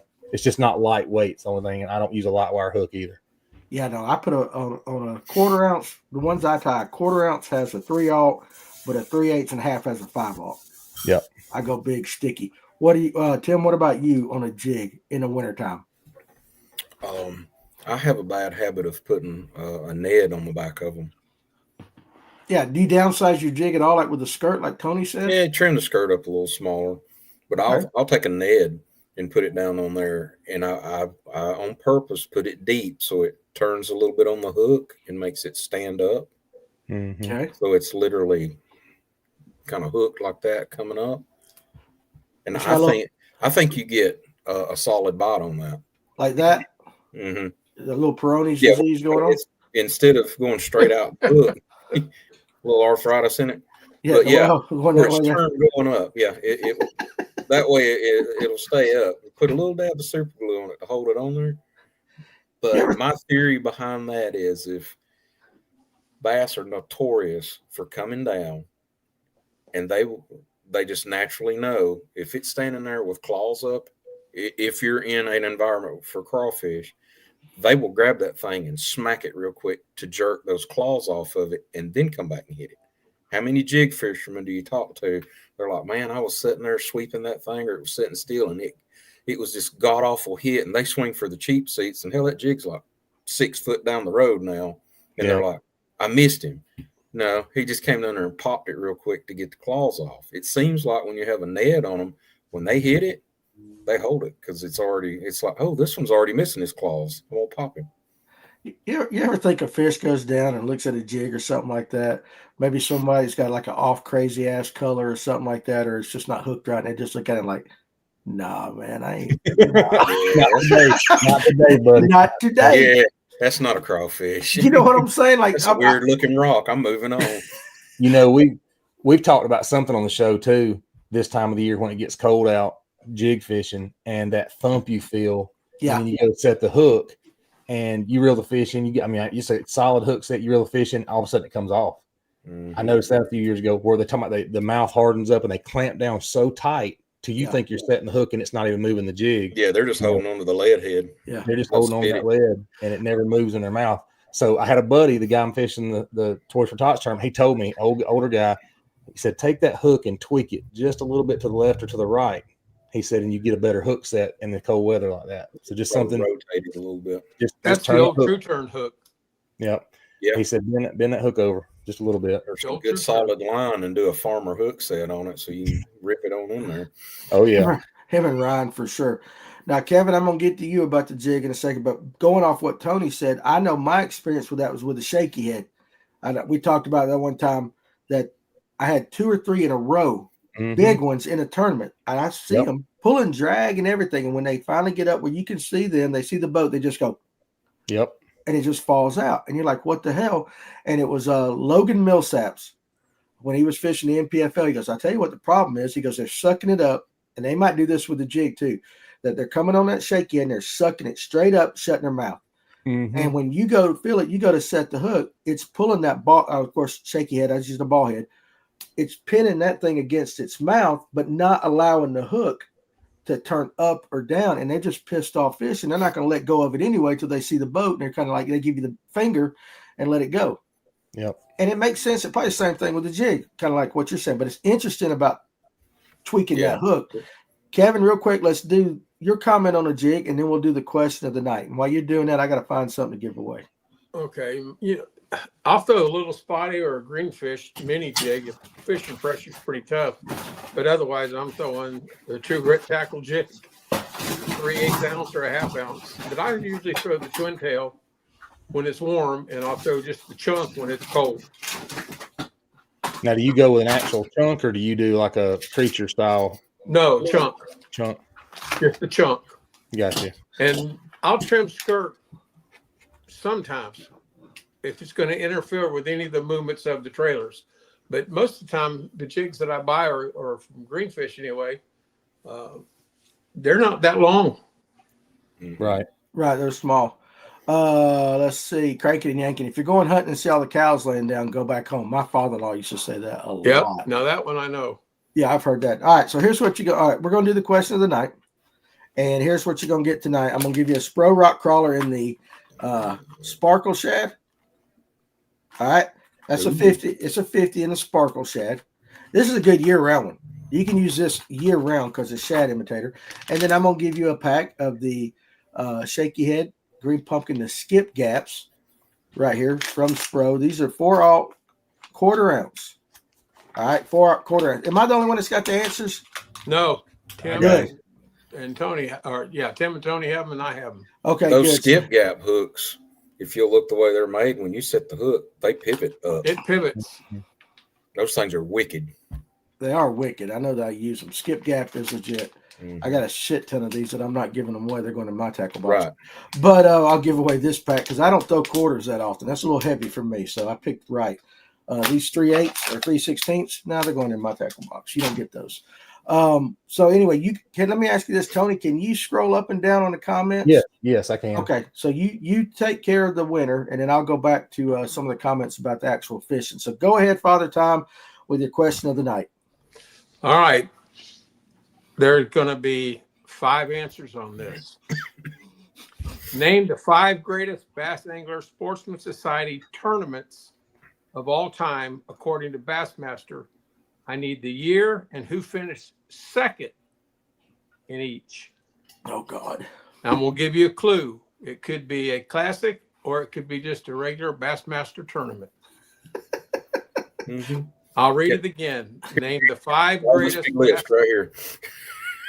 Name the 5 greatest Bass Anglers Sportsman Society tournaments of all time, according to Bassmaster, by year, and who finished in second place in each. Clue: it could be a classic or it could be a Bassmaster tournament. All right, so you can try to get that, or you can just go somewhere to one of your fine local tackle shops And buy it. and buy the stuff because, like, I know he sent me the damn question before that, and I'm like, I don't even want to try to keep up with that. Well, I asked him if it's going to be too hard. He says, do it. And put them all in one answer because there's so much here to look at till it's going to take us a minute. If you don't have it all in one answer, we're not piecing it together. Yeah, You got five. You got five questions. Five answers that have 2 answers to each one. Yeah, 2 answers 5 to each questions, one. 2 answers to each one. It's like, Tim, you look confused just reading that and saying that right there. Look at what he sends. Yeah, I know y'all can't read that, so you don't know, but this is what we're doing here. Well, and the thing is, we don't only get the answers, then we get the reference points to where the answers came from. It's like an essay. Like he wants to prove he's not making this shit up. So what he's saying is like, here's where you can find it. So anyway, good luck to you guys, and you're not going to win it. But it took me over an hour to research this. I believe it. Oh Lord, I'm gonna get an email tomorrow. I know I'm gonna get an email. Can you tell I'm retired? Yes. I got all kind of time. Yes, we can. I just thank God I've already got some skip gaps. I don't need him back. Look, there's some guys that are like, I could waste my time, or Danny can start talking. I'll just go buy the things. But listen, go for it. See if you can at least get close. I might give an honorable mention prize tonight if you get close. So we'll work with that. Fishing with Farmer. Farmer said his ears were burning, and so all of a sudden he shows up. That's because we love you, Farmer, you big old teddy bear. The Kitech and the little spotty are lights out in the winter. Your bigger crawfish burrow in the wintertime. Your smaller ones seem to be the ones that are out. Mm-hmm. And again, like you were saying too, Tim, there's even that small profile, even with claws, is still probably closer to a Ned than some of these big, god-awful trailers that we put on. Yeah, when it's cold, or this time of year, they're not going to be big. Yeah. Brian Farrell. Brian, I forgot where you're from. I talked to so many people. Tell me that again if you don't mind. But my weather is going from 85 today to 65 tomorrow. Do you think the fish will shut down? I don't think they'll shut down. I think you might not catch them the exact same way. But look, 85 and 65 probably has less to do with the water temp. The water temp's not going to drop that much over that short of time. It'd probably be more the pressure thing, wouldn't it, Tony? Yeah, I just don't. How long has it been 85 where he's at? I don't know where he's at. So I don't know that you're going to see a dramatic change just in weather temperature. California. I forgot. Yeah, I scrolled down. He's from Cali. If it's been 85 consistently and it drops to 65, I'm fishing the same way I would have yesterday. If it's been 65 for a couple, 3 or 4 days, I might change up, but I'm thinking they're still biting in 65. I'm sorry. I'm reading these answers. I love you guys. I don't know what the answer is, but I'll take some skip gaps. I'm not winning. I'm just going to go ahead and pour. Oh, yeah, they gave up. They not one person has put an answer in. Well, Cranking Yanking guessed at one, but James Ramsey, if you're not on drugs, you're missing a fine opportunity right here. Damn, James. Cranking and yanking. I'm betting one is Hank Parker, but who knows? Dog. Okay. Far Dog, I'm going to come back to your comment here in a second. I'm heading to Tackle Warehouse. Cranking and yanking says, I get the idea. You guys really don't want to give this stuff away. No. Aaron says, why not just ask who had the first TD tonight? Tell me what the score is. Danny, what's the barcode number on the hooks? Faster to buy them. And Brian wants to know, are you retired or is it mental or physical? And it's a little of both. Yeah. Now we need some of the Price is Right music in the background. I know. I'll get that loaded up. Now, hear this. Danny. What are your guys' opinions on tungsten jigs versus regular lead head jigs? Is it worth the extra cost? This is me. I'm a cheap ass. I'm going to say no. I don't think there's this huge difference. Now, you're going to get a guy on here, and it might be one of these three that's going to say, oh, absolutely. I will say, though, when I fish a Texas rig or something, and I use a tungsten weight, I do seem to, you can feel a little bit, but I don't think it's worth the money. If a fish is going to hit it, you're going to feel that brrr, whatever. What do you think, Kevin? I fished lead for a long time, but when the InvesX or Seagar's line came out, I started to feel that a little better, even with the lead weight. Yeah. So I'm like you. I'm old school. I do have some tungsten, but I'm old school. I'll use lead probably 90% of the time with the jigs that I have. I that's me. I mean, the ones that I tie are all lead. I can't, you can't. And the thing about it is just I can't pour tungsten. You have to have no. Yeah. And these guys, you got to. It has to get so hot. It's way hot for the average guy to even try to do that. I think they actually fuse it together on a lot of things, don't they? Well, they have to because you'll melt the hook. Yeah, they use a filler. Yeah. And I know at one point I was talking to some of the guys at Picasso that were associated with Picasso, and he told me that it was Germany and China are really the only two at this time. This was about 4 or 5 years ago, that Germany and China were the only places that had manufacturing plants that can melt tungsten or that would mass produce tungsten at that time. I don't know if that's true now. That's a little bit pre-COVID, so who knows?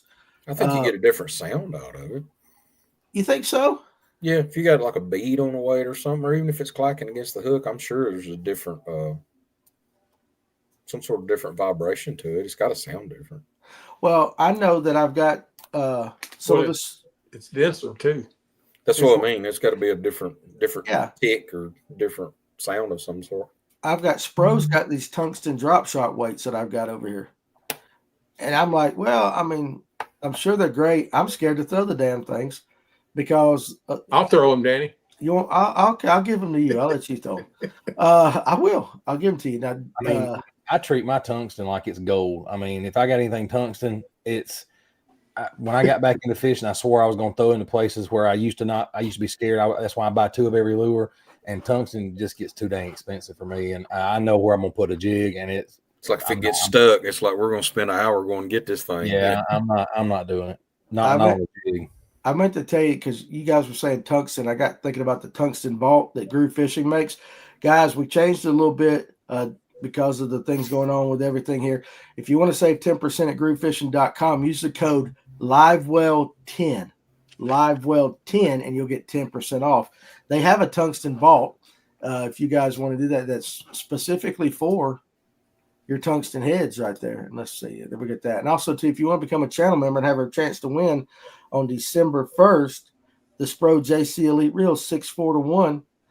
If you're a paying member, you get 1 entry into the drawing. If you're the $9.99, you get 2. And we're going to be pulling that out of the hat. And we'll be sending that at the end of each month. We're always going to have a prize about that. I would say that dollar range or more for you guys to try to win. We appreciate your support. Live Scope Well 100, Cranking and Yanking. Say he's a smart ass. I like him though. I do. Let's see. Have y'all seen any answers yet? Finally, somebody put one in. I got a reference. Herschel Meter says, "Give it one hell of a shot." I got to give it. He typed it in. I'll give him another clue. No, Herschel, that's not right. So no, I'll give him another clue. You won't get this information if you AI it. It's a video. You got to watch. Well, damn, Kevin, away from the show. Yeah, you guys, everybody go away for about 10 minutes and watch the video, and we'll come on back. We'll just sit here and wait on you. Y'all come I'm just back. giving him the clue, Danny. I know, I love you. I know. We'll get Alex's little girl to write the next question.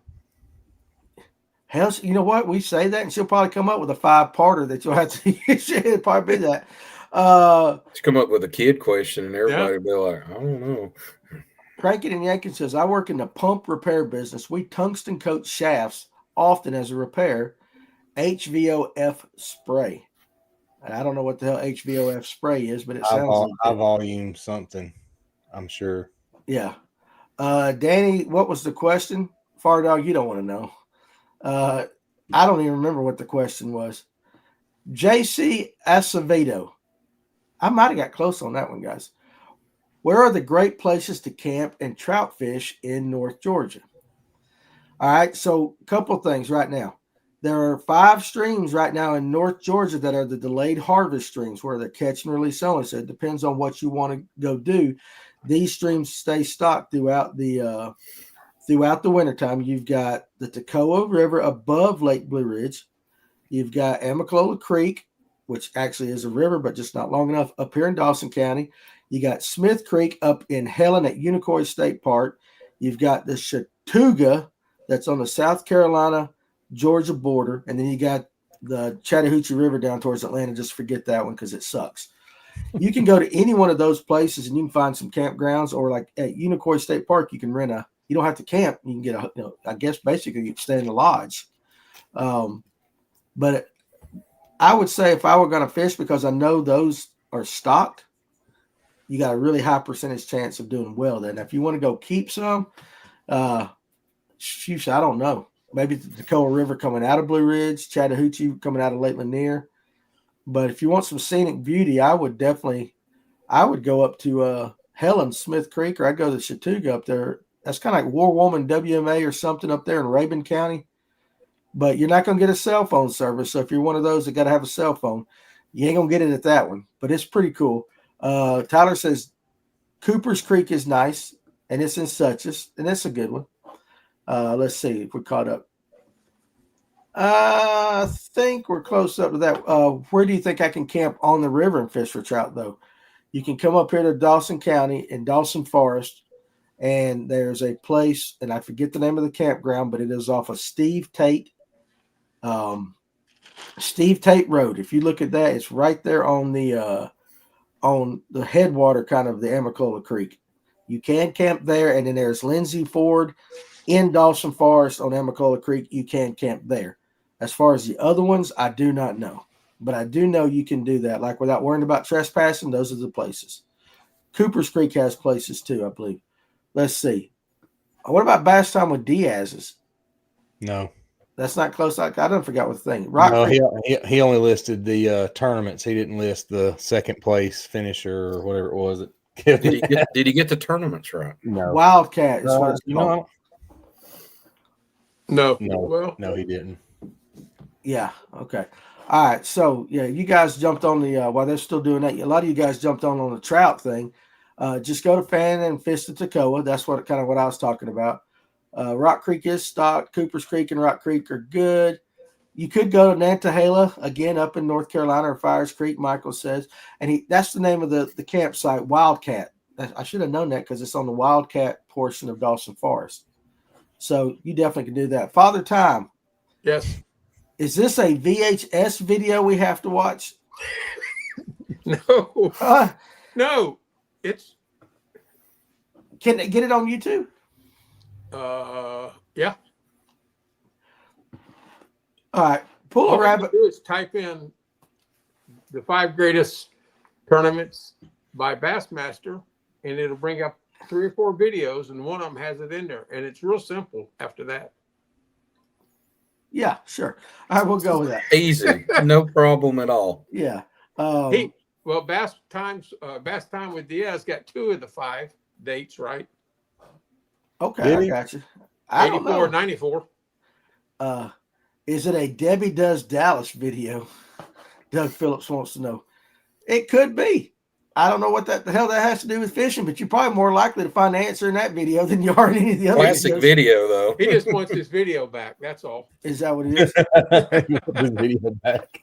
And cranking and yanking in the comment section has put that basically they fix everything if it moves or turns in Louisiana. Down there they'll do it. Vertical turbines, horizontal multi-stage, single stage, double suction, OH2 inlines. We do them all. And I don't know what in the hell you're even talking about with any of that, but it sounds like it's pretty important. Darian Moss said it's a 9-hour video. No, it's about a 30-minute video. Oh. But Listen. I didn't do that. I scrolled across, so it takes it down real quick. Listen to James Ramsey right here. Imagine how bad it would be if you woke up tied up in a basement and the only way out was to answer one of these brain buster questions. It's like, James, you're going to rot. You know, you might as well, or unless somebody with CSI shows up like that, you get a miracle. You ain't going nowhere. That would be, listen, if I was tied up in a basement, well, my luck, I would get that crazy woman that bust your kneecaps up. What was that woman's name? What was that? Misery. That's what I would get. But in this instance right there, guys, you know, I'll be in that basement forever. I was amazed how fast Tim answered that question, though. Tim? Misery. Oh, Misery. Yeah. Listen, that's a scary. McGuire. It was right there. That's a scary movie. That's a weird movie. Again, and like it probably has a good chance it could happen in the Pruitt household. You know, my wife is about that age, you know, where the things start going a little bit. So yeah. So I might be coming in here with a big limp one of these days. You know, like that guy, sorry, his rough night. She just took the sledgehammer to my knees. It happens. All right. So since you guys ain't gonna get that question, since you guys are not, there's no in hell any of you guys are going to get that question. I asked if it was too hard to remember. No, and that's what I like about it. We've had 10 minutes of conversation about the question. It's done its job for sure. Tony, off the top of your head, give me a question of the night, part 2, that maybe some of these fools can get. Wow, No pressure at all, Tony. No. I was going to ask. The only thing I could think of initially was how big was the bass that Fisher and I boat flipped today on live. Boom! There you go. First person. But I don't know the weight. I don't know the exact weight. Pull it up. Google it real quick. Do not start answering yet, guys. We're gonna wait. Crankin' and Yankee says, "Tell us what that age is, and I will guarantee it will happen." 51. I did. Who got it? They're coming in there quick. A lot of answers right now. When Tony finds the actual damn answer to the question that he asked. I got it. All right, what was it? Let me go back up. Yeah, you want to look first on announce. Tyler Shellnut was the first one to answer what come up on Google, 8 pounds, 13 ounce. Okay, so it must have been the same thing because that's what. Well, then wait a second. He changed his answer. Nope, 8 pounds, 6 ounce. Should we give it to him because he had the right answer and changed when it comes up on Google AI, that's the first thing that pops up is 813. So I'm going. That's the one I have to go with because I watched him boat flip it, but I didn't hear the weight of it. Listen, did you see how excited he was? Oh yeah. man. Oh, dude. I mean, but that he was one shaking. He was shaking. Yes, but that one guy, let's see, what's his name here? Sam Hangy? Yeah. Dude, he dropped 23.15 today. Yep. So your top 10 in that EQ right now is Sam Hangy, Austin Cranford, Colby Dark, Hayden Gaddis, Tristan McCormick, Matt Adams, Robert G. Gigi. I always mess his damn name up. Fisher and I, Chris Blanchette, something like that, Ty Faber or whatever. But, from 7th through 10th, they're all in the 14 pounds. This guy's got a 4.5 pound lead going, almost 5 pound lead going into tomorrow. So that's crazy that he had such a good day. On Chovy, though, that's not a lead at all, really. Really? No, on Okeechobee, hell no. You watch the weights change tomorrow. It's supposed to be a little bit warmer tomorrow. You think they're going to go up? I think they'll start moving up the weights, yeah. Yeah. Kevin, got a little challenge for you right here, buddy. You ready? Yeah. This is from Tony Watkins. Come on, pop it up. I see it. Free dinner for you if you can tell me the square root of the overall weight of a Nitro Z17 with 9 gallons of fuel. LOL. That's about it. I thought Tony was my friend. He is. Where are y'all putting in at Allatoona? If any of you guys are fishing Allatoona, what ramps are open on Allatoona right now? Galt's is open. Galt's, Gatewood should be open. It's a county park. Yeah, Gatewood will be open too. $5 parking. Fields Landing might be opening. Might be opening? Yeah, it might be open. I'm sorry. How far down is Allatoona right now? Oh, it was 6 feet a week ago? I can pull it up real quick. Hell, it seems like Lanier was down. I mean, I don't know how far down Lanier is. It's down a lot. We know Blue Ridge is down like 52 feet. Is what it seemed like going down. I think we were putting in off the end of the damn ramp up there for sure. We were. Was that not the longest, steepest ramp you've ever been back down? It was terrible like that. It's trying to get on the trailer, and it's like Allatoona is 8.5 feet. 8.5 feet. What was you saying, Tony? So Blockhouse was supposed to be open by the end of day today. So according to the guy that is running the tournament this weekend, so it's supposed to be open today by tomorrow. Chattooga is only down 7.5 feet. Oh, just 7.5 feet.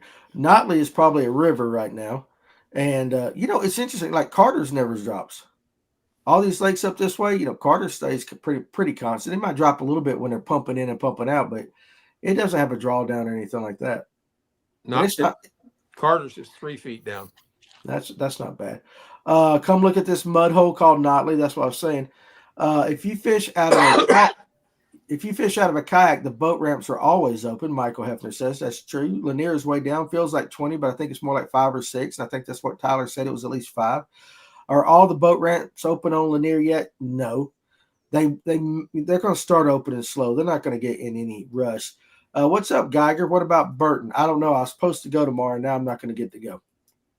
Got some stuff I got to do after I get back from the woods in the morning. So with that said, so what's the date? The 13th of November?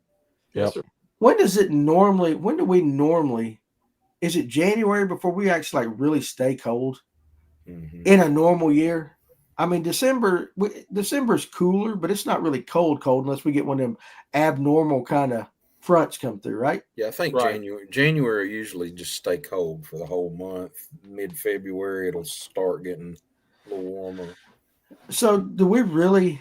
I mean, I know guys were talking earlier about the ditch bites. You can start checking that out, but I never really ditch fish until it gets down in the 50s, maybe upper 40s like that. But Crankin says January and February is the coldest down here. Randy Callahan said they're not drawing Burton down this year. I think that's what you were asking up there, Geiger. So they're not drawing it down according to Randy Callahan. And late December, but Christmas gets warm, I feel like, every year. It does. It has here recently for sure. Carters will fluctuate a few feet in a few hours. Rumor has it really plays into the tough bite because of current. Burton's down 2 feet, by the way, Danny. 2 feet. Okay.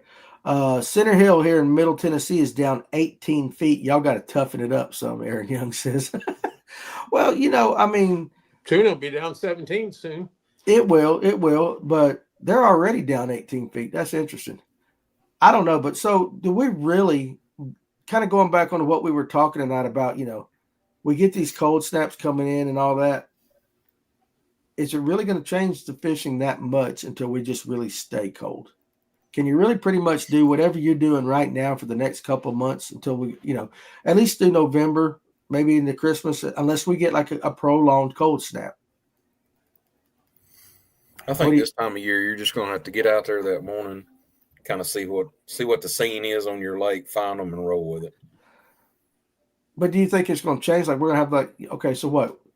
Let's say we got a front coming in next Wednesday, and it's going to drop us down into the 20s. It'll be high 40s. We got a wedge for 2 or 3 days, and then it's going to go back into the 60s and all that.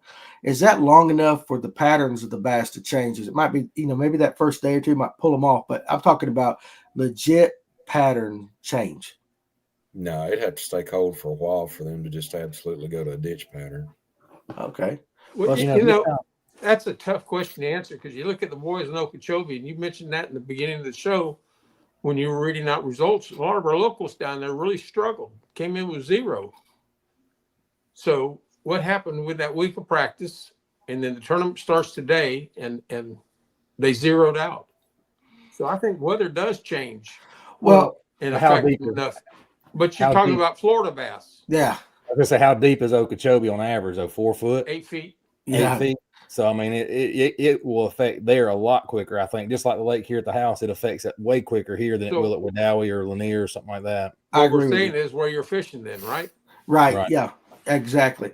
Now, Clayton Belmont says, "What are your top baits for ditch fishing?" And everybody does it a little bit different. And I know Alex says underspin, ditch digger, jig and spoon. I throw the ditch digger because I pour it, which is basically just a football head with a 3/0 that you can put a fluke, or you can put any paddle tail like a Kitech on. A lot of guys throw the underspin. We've had this debate before. We had it last year because I'm like, I don't get the underspin because the blade is on the bottom when you're ditch fishing, because I go slow, but a lot of guys say it puts a little extra, thump or flash or whatever. So, Tim, if you're going to go fish a ditch, what are you going to start off with? Probably a Largo shad. On what? A ball head or a ditch digger. You can either slowly let it go across and let the little paddle tail, or you can just pop it and let it do its thing, and they'll either hit it on the fall or they'll scoop it up off the bottom. Or you'll go to pop it and they'll nail it when it comes up off the bottom. Okay. What about you there, Tony? So this time last year, after watching that Bill Payne show, went to Lanier and was catching them on the, jig and spoon with the feather treble that's about 18 inches up. That worked real good. Or I'll go to I don't have it up here with me, but it's a 3/4 ounce like fish head bait. It's like maybe the Strike King version. It's got the lead that sticks out past it, and I'll stick a mayor on there, like the 4-inch mayor, 4.5-inch mayor on the back paddle tail, and let that joker hit the bottom. And I can literally just crawl it right through the middle of that ditch, or I can bring it up a little bit if I need to, and it's really good. Doc Holliday, he gave it to Tyler Shellnut because he was the first. That's who he gave it to. Yeah. Yes. Tony made that executive decision on that one. Yeah. Kevin, what about you ditch fishing? I'll just do a ball head with a mooch minnow or something. Yeah. along that line there. I won't throw a patty though. You won't? No, Why? I just would rather throw something that's just a little more streamlined, doesn't put out as much vibration. Yeah. I And honestly, go ahead. and that blade, I think, is not so much for the flash on the ditch. I think it's for making noise, dragging it across that rock. And that makes sense. That's the only thing that makes sense to me. I go so slow pulling that. Again, I just go simple. It's a ditch digger, and I put a full size super fluke on it. I go a little bit bigger than a lot of guys do because that's what Ryan would throw. And just sometimes we'll chartreuse the tail a little bit or whatever, but it's just straight down the ditch. Now, Farmer taught me something, and we don't talk about it. It's one of those bike club kind of things. But I'll go ahead and say, if you imagine Dana Smith fishing a ditch, that's enough of a clue that can tell you kind of how it's worked. I think you guys can kind of figure that out from there. Dana Smith does it across the point, throwing at the bank. That same, let's just say that same pattern can be replicated right down the middle of a ditch. Fair enough to say like that. You guys know what the hell I'm talking Very about. similar to what I said just a minute ago about. Very similar. But it's a pop, pop, pop, semi-slack line. I'll keep the bait he uses quiet. So there you go. Not, but like Dana's going to be throwing a hair jig. Yep. And a hair jig is going to work right in the middle. Now, White Owl, he says, big spoon, flip it over, back and forth in them ditches. I can see that working. And I will say that. Yeah. That spoon kills me. I know they'll bite it. I mean, they'll bite any piece of lead, but the spoon, for some reason, is in my head. I can't catch them on. So I have no confidence in a big spoon. For sure. Now, I will say this. A lot of guys think ditch fishing, we always talk about dead center of a ditch. Oftentimes, there's two things. Oftentimes, them fish are not dead center. They're up off of it just slightly, but they're in the area. And then a lot of guys, even with your, forward facing or 2D, lots of times you go over that ditch and you don't see them when it's really, really cold. They're still there. They're pinned. They're so pinned to the bottom that you're not going to pick them up oftentimes. Oftentimes you're not going to see those. But when you catch that fish and bring it up, those are the ones with the brown, you know what I'm talking about. They're all dirt down the belly. Dirt down the belly, real pale on the sides and all that, because they're just sitting down there in the dirt. Now, Cranking and Yanking says, wrong one. If you're out there on the water often, you'll have a better chance of determining where they are and where they are headed. If you only fish once a month, you're going to have a harder time finding them. And I agree with you on that, especially if you fish old school. Fair enough to say. I mean, that's kind of where scoping kind of does, if you want to say an advantage, that's where a scope comes into play because you don't have to do all that work. I'm saying it can help you break it down a lot faster with a scope than like he's talking about. He's 100% right. I mean, even me having scope, I've only fished 4 times in the last month or so, and I can tell I have not been on the water. Even with the scope, it's like, okay, now I got to figure it out again. Yeah. Cranking and Yanking. He's talking about this. It's funny. That man don't just pop, pop, pop. He pops the hell out of it, pop. He does. He is very aggressive with his like that. But he catches fish. He's got a rhythm to it, too, if you watch. He's got a rhythm. And then, there he is. That's what he does. Like that. You got to make them react. They're glued to the bottom. Silver punk, I just kind of mentioned this. Are they usually hanging out along the slope of the ditch? Sometimes it depends. And I said they'll follow the contour of it, edge, the contour of the ditch. The two baits that I said that I would use, I'm also going to have the rock crawler or something like that tied on. I usually go with a rock crawler because it goes a little bit deeper than the DT6, obviously, because I use a 55, and that way I can hit the slopes as well as that ditch. If they're not hitting in the gut, they're on the slopes probably, especially if there's bait in the area. So one thing I've noticed, and I'm going to bring up Aaron Young's, Derek says, scoping a jig and spoon is a dang good time. Yes, it is. I've been fortunate to do that. Aaron Young says, you guys got to learn to fish a heavy blade bait in those ditches too. That's one thing we ain't talked about. Like Spro makes them. A lot of guys make a heavy blade bait that probably could do the same thing, Tony, that Bill Payne did with the jig and spoon. You probably could pull a blade bait through that ditch just the same way, could you not? I agree with that 100%. And last year, actually, one of our Spro orders, I was going to get the blade baits. I think we got in that crazy loop that we had go on, and we missed it for the same exact reason he said. My only problem with that is I can get them dang lead. I can get them hunks of lead super cheap, and if I break one off, whatever. I ain't worried about losing. I mean, it's a couple of bucks instead of, $4 or $5 or however much those blade baits cost. Right. Josh Menard said, "Oh, I knew as soon as you laughed who you were talking about." FCP went away. Now, another thing too with ditches, I've watched guys do this. And we talk about time of day, temp, and all that stuff. But oftentimes you go into if you do get on the water, Tony, I've experienced this on Lanier. If you do get on the water right at sunrise, very early, you go to one of these creeks that's got a lot of bait in it. Oftentimes, even in the coldest part of winter, they're busting the hell out of bait all the way in the back of that creek as far as you can go. Sometimes dirt shallow. Yep. And then as the sun gets up, they migrate back down towards the timber. Yep. So you could, in theory, you could bust them shallow in a ditch because that ditch goes all the way up, as far as the water will go.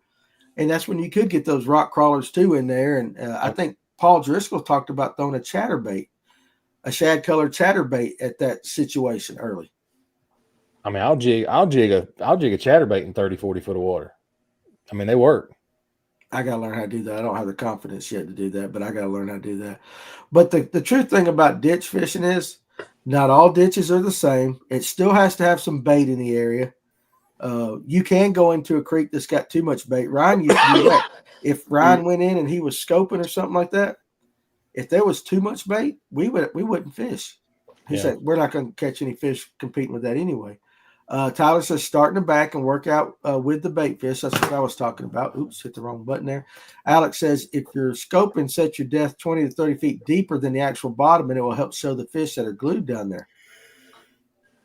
How does that work, Alex? Because the signal, you good, Tim?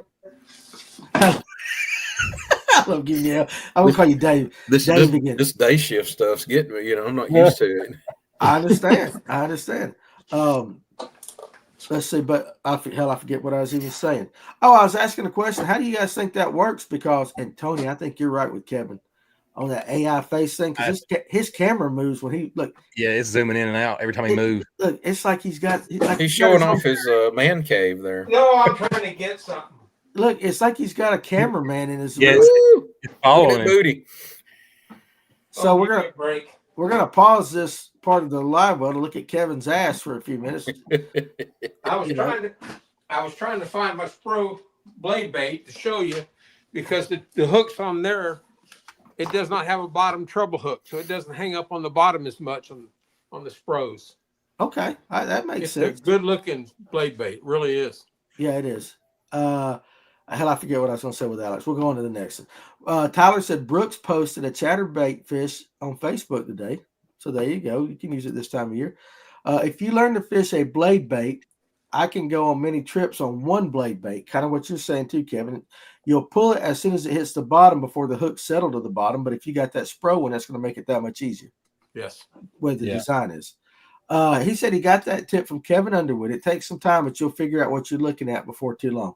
So if the fish are pinned on the bottom and you're in a 30-foot depth, then what you're saying, Alex, is to set your beam going down to 50, 60 foot, and it'll help show those fish. I want to make sure before we tell everybody that tip that I'm saying that correct. And all I can think about is something that, what was it, Driscoll said, them blinker fish. Rocks don't blink, them blinkers. And LJ used to talk about, because LJ, 2D expert. He's a 2D guy, but he would be able to tell by the pixels and the return that and he would look at a bottom and he was talking about this one night that, it looks like a solid bottom, but if you see like a little bit of red with 1 or 2 pixels that are a different color underneath it, that's a fish. Yeah. And even though if you're looking at it from afar back, it looks like a solid bottom, but just because of a few pixels here and there, that's how he could tell. Tyler says, it contrasts with the black on the screen more when the bottom of the lake is in the middle of the screen. Yeah. Okay. That's fair enough right there. Cranking and yanking. Glad that's a long tail shirt. That would have been ugly, Kevin. Cranking and yanking's calling you out right there, buddy.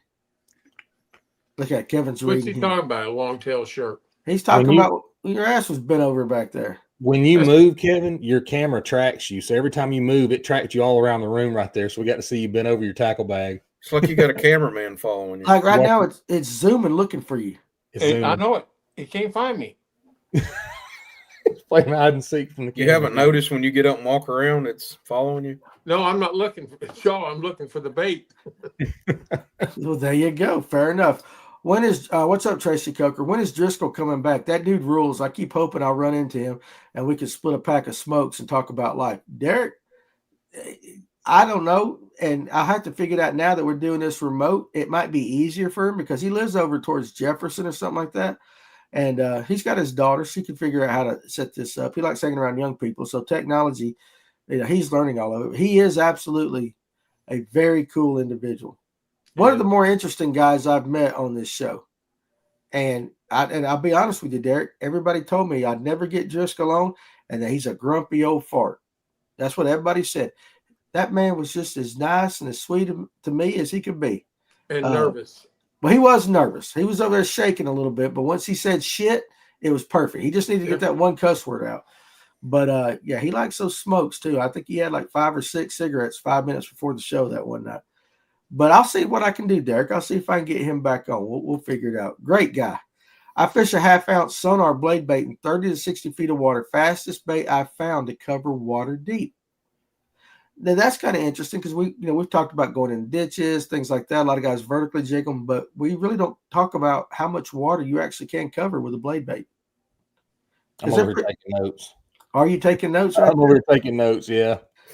Well, it doesn't get the love around here that a lot of other baits do. Right. But like Kevin, like you said, that Spro one that you got, it is an awesome looking bait.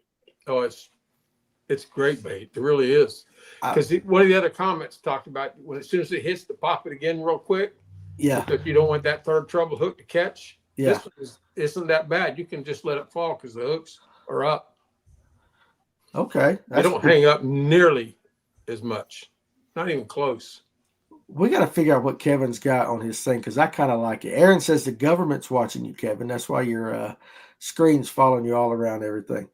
I see a lot of people are trying to track me. Why? Because I'm retired and I got all this free time. Yeah, that's right. I see more fish on the bottom with side imaging. Bottom line outdoors right there. That's kind of interesting. How many of you guys use side imaging in the wintertime for that very purpose right there? I keep it pulled up. It makes sense though, because you're looking out 80 feet on each side, 160 feet minimum most times. Right. Instead of looking straight down in a cone that's probably showing you 30 feet in 10 feet of water, So it's going to show you more opportunities to see fish. Are they that easy to see though when they're stuck on the bottom and you're using side imaging, Tony? No, Kevin says no. No, I'm not the best at it, but I keep I keep a 4-way split this time of the year. I got maps down 2D and then side scan. I try to get the side scan across the bottom if I can, because it does help me pick up bait fish. If I'm scanning down the gut of a ditch, I can use that side scan. I can see if there's bait fish in the pockets on the side or closer to the bank or whatever, and it also does pick up the fish. But again, I'm not the best at it, but I do keep it pulled up for that reason to see them this time of year. I'm not very good either, Tony, but I look for the shadows. That's what I'm fine. Yeah. Well, I'm just trying to figure out how big of a shadow a fish pinned to the bottom would actually cast. Not but I guess at all on the bottom. But I guess it would if a rock will. I'm sure a fish would. If it's tall enough off the bottom and the angle. Yeah. Which Johnny Schultz has a lot of good videos on how to use your sonar. Yep.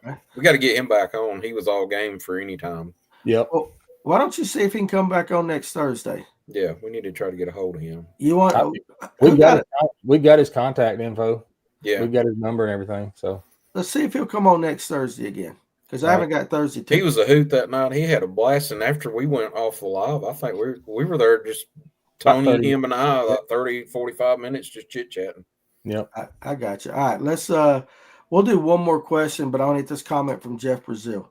We use blade baits a lot in the winter on Pickwick, kind of a forgotten technique around here these days, it seems. And that's what I was kind of saying. We don't talk about blade baits a lot. But I guarantee you a lot more of them get used. Ronnie M. just come into one of the oldest blade baits is the Silver Buddy. Silver Buddy. Billy Westmoreland really used it years ago on smallmouth on Dale Hollow, one of the first blade baits made, and I still use them today. Very interesting. Probably the guys that had the blade bait thing figured out, they probably they don't talk about it a lot. You know what I'm saying? Because they're probably catching fish on it while the rest of us are struggling pulling the damn underspins and stuff right down the middle. Last question of the night. Josh Menard. Is the jerk bait bite on? Tony, you're the jerk bait dude around here. I'm gonna be throwing it. I mean, again, I'm out there looking for balls of bait anyway. So if they're presenting where I can get them in that water column, or if I can just sit there and wait and let it sink down to them, I'm gonna keep it on the deck. It's always coming out this time of year. You gonna be as aggressive as you normally are with it? Yes, I'm not gonna say I might slow it down a touch, but it depends on how they react. If I pull it through there and I'm doing my typical pop, pop, pop, pop, and they don't react or they move away from it, yeah. But again, if I'm chasing balls of bait, those are fish that are feeding. They're eating anyway. They're chasing that bait. So I have in my mind those bait fish are not slowing down to get eaten. So that my hooks are not going to slow down either. That's just my theory on it. It's a reaction bait. Yeah, you're right, Tony. That's right. Tim, you gonna be throwing it much? Oh yeah. Okay. I love jerk bait. There you go. Now, this last comment though, I know we're getting ready to end it for the night, but Tracy Coker came up with something that kind of caught my eye. I've got a couple that I've tried. We'll try them more now that I can see the fish. Do you think maybe now that people have scope, maybe something like the blade bait might pop back into prominence? You know what I'm saying? Because now you can see the reaction of it. And it probably shows up good on a return, I would imagine. Yes. That's the thing about the scope is there's things that are sexy right now with the minnow and all this, that, and the other, but it's super fun to throw a jigging spoon or a chatterbait, let it go all down the bottom and pop it and watch what those fish do. If you're fun fishing, if you're tournament fishing and you're trying to catch a bag, you may not want to do it. But I found out, last year, I'm like, you know what? I'm going to go out there with a jigging spoon. I had the most fun sitting on a spot on Wedowee and just dragging that jigging spoon in this little cut and just watching those fish explode off the bottom on forward facing. Yeah, that's pretty cool. I didn't even think about, how sonar would change that. So anyway, all right, guys. So that's it for tonight. But before you guys leave, again, we got a couple new things happening on the channel. Monday night will be our, I guess we can say our inaugural Monday night live well. That's kayak specific. Tim, what the hell are you doing? Put it back up there. You got Elf on the Shelf? Got Elf on the Shelf. That's what I was going to say. Where is the shelf exactly? It was right here. It was right here. I'm sitting right next to the fireplace, man. I was going to say, where has the elf been the entire show? It just all of a sudden right over here. Yeah, come out of your lap's what it looked like to me. So that camera for you. That elf smiling off the big. That's what Tracy Coker says. Why does that elf look so happy, Tim? I should have brought him in from the side. That's what you should have done. Around the corner. That's exactly right. I like it.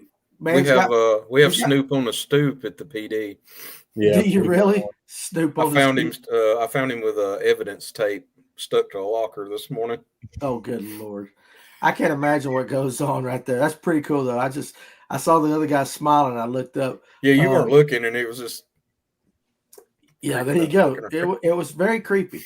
But anyway, now that we've been creeped out by Tim and his elf from his lap, Monday, we're going to start every Monday night is going to be another live well, but it's going to be kayak specific. That doesn't mean you guys that don't have kayaks can't show up because we're still going to be talking about the bite and all that, but it's going to be geared towards the kayak guys. Alex, I'm going to be your host. Alex is going to be there, and eventually I'm going to turn this over to Alex and let him have his own podcast here at Fish North Georgia, and they're going to run with kayaks and stuff like that. So if you're into the kayak game, and even if you're not, Monday night, 8 to 10, join us there. Tuesday night, we'll be here. Seth Fighter, you guys know him. He'll be our guest. And if you guys can get Johnny Schultz for next Thursday, see if you can make that happen. We'll have Johnny Schultz on next Thursday. I'll reach out to him. Tony reached out to him last time. So yeah, I'll reach out to him. See if you can make that happen. And, of course, listen, no lunch break tomorrow because I'm going to go hunting. And I'm not rushing my ass back here to talk to you guys. I'm going to take a long weekend and all that. So you guys, again, if you're going fishing, be safe out there this weekend. Have some fun. If you're going hunting, same thing. Or if you're just hanging out with a family, like War Eagle the Best said today, he's going to the Biltmore house with his wife. Whatever you do, enjoy it with whoever you're with. Have some fun. Be safe out there. And come back so we can talk to you next week. And, again, if you want to fish that Toys for Tots tournament, go ahead and get signed up. Let's go ahead for this fills up. We want to make sure that's a big tournament, one of the biggest ones of the year on Lanier. So $5,000 first place prize. So with that, guys, hey, you three, you ugly mugs right there, and your little elf right there. Appreciate you guys hanging with me tonight right there. I'm going to dream about that tonight, the elf coming out of nowhere. But I appreciate you guys hanging with me. And the rest of you guys, Clayton, Monday night. I was going to say, hey, I ain't doing a lunch break on Monday, but we're doing a kayak thing Monday night. So there you go. I got to get used to the new schedule myself. So you guys be good. We will see you on the next one. Have fun. Enjoy life a little bit this weekend. We'll see you. Appreciate it, guys.